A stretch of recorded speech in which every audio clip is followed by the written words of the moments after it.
Most people who are trying to manifest more money are doing the same few things. They're visualizing the goal every day. They're repeating affirmations like, I am wealthy, I am rich, and they push themselves harder and harder, hoping that something will finally change. And I know that pattern well because I used to do the same thing. Okay. But after being mentored by Bob Proctor and studying these principles deeply, I realized something that completely changed the way that I approach success. Now, the problem was not that I needed to visualize more, say more affirmations, or work harder. The real issue was the identity that I was operating from.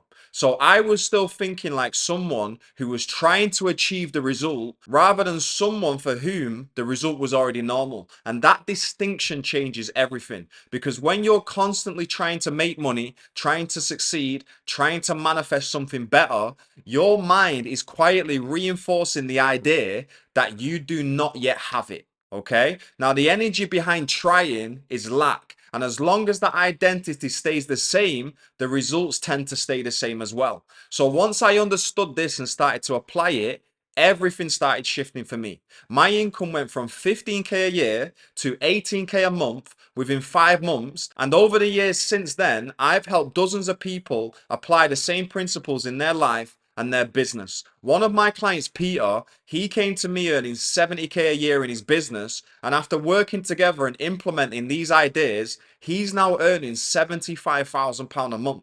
Now, what changed for him was not simply strategy or tactics. The real shift happened within inside of him. And if you're watching this and a part of you is thinking that's the level that I want to reach in my business or life, then a good place to start is by simply taking a closer look at how you're currently thinking.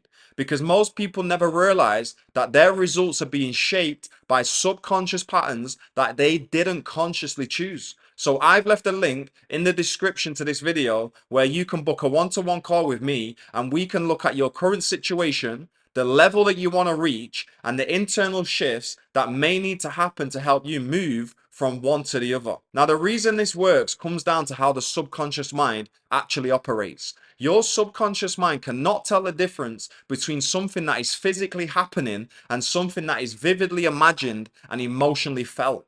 Very important to understand that. Your subconscious responds to whatever that you repeatedly impress upon it with feeling. So when you begin thinking from the end result rather than thinking about it, you're psychologically placing yourself somewhere where you have not yet arrived physically.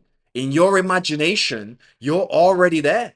You begin seeing yourself as the person who already has the income, the success, the clients, and the lifestyle. And if you stay in that state mentally, if you repeatedly occupy that identity in your imagination, your subconscious mind begins accepting that image as normal. And once that happens, your thinking changes, your decisions change. The way you carry yourself changes, and the opportunities that you notice change, and the actions that you naturally take begin to align with that new identity. So you begin attracting the ideas, the people, the opportunities, and the circumstances required to move you from where you are physically to where you have already been mentally. This is why Neville Goddard taught that imagination creates reality and why he's constantly encouraged people to think from the end. Because when you think from the end, you're no longer chasing a future result. You're mentally occupying the position of the person who already has it. And once that identity becomes dominant in the subconscious mind, the outside world begins reorganizing itself to reflect it. This is exactly what happened for me, and it's exactly what I have watched happen for dozens of people that I've worked with over the years. When your inner identity changes first, the outer results inevitably follow.